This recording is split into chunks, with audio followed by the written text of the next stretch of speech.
Dans cette vidéo, on va parler d'un mot qui fait peur à tout le monde, l'échec. Surtout, on va apprendre à changer sa définition. Parce que ce que vous appelez échec, souvent, c'est juste une étape sur votre parcours. L'échec, c'est pas une fin en soi. L'échec, c'est une étape. Une alerte, un miroir, un tremplin. Chaque erreur que vous allez faire, ça va contenir une leçon.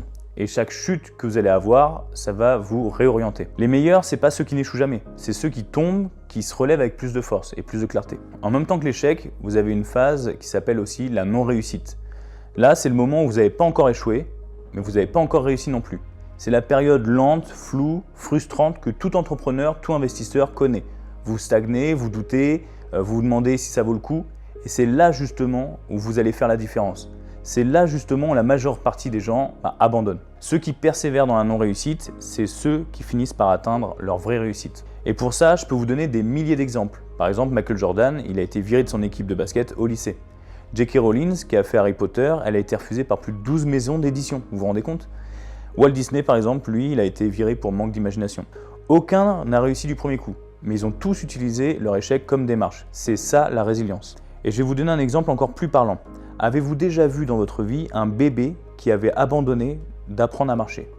Il n'y en a aucun. Tous les bébés finissent par marcher dans la finalité. Pourquoi ? Parce qu'ils ne se posent pas la question d'abandonner.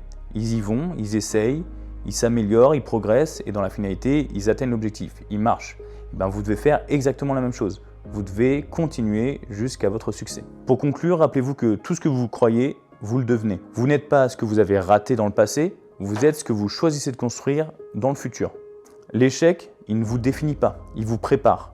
Tomber, c'est normal. Stagner, c'est frustrant, ok. Abandonner, c'est le seul vrai échec. Donc tenez-vous, relevez-vous, continuez. Et derrière chaque chute, rassurez-vous, il y a le prochain palier. Et laissez-moi vous donner une petite référence qui, pour moi, a totalement changé ma vie. Sans cette référence-là, je ne serais pas là devant vous aujourd'hui et je n'aurais jamais fait tout ce que j'ai fait. Au démarrage, quand j'ai commencé le développement personnel, quand j'ai démarré à entreprendre, j'étais intérimaire et j'étais au fond du seau, j'avais pas de solution, pas de porte de sortie, je voulais tout abandonner et je fuyais totalement mes responsabilités. Et ce qui a changé ma vie, c'est en partie cet audio qui s'appelle le comité de Murphy. Et donc le comité de Murphy, c'est une vidéo d'1 heure à l'américaine, peu importe, mais qui explique qu'en fait, à partir du moment où vous voulez commencer à entreprendre, à investir, vous allez devoir quitter le pré des vaches, en quelque sorte. Et donc vous allez devoir traverser la jungle pour voir ce qu'il y a derrière, la liberté en soi. Et dans cette jungle, vous allez être accueilli par le comité de Murphy. Ça va être différentes personnes, différentes choses comme votre famille, vos amis, le travail, la société, le contexte économique, peu importe.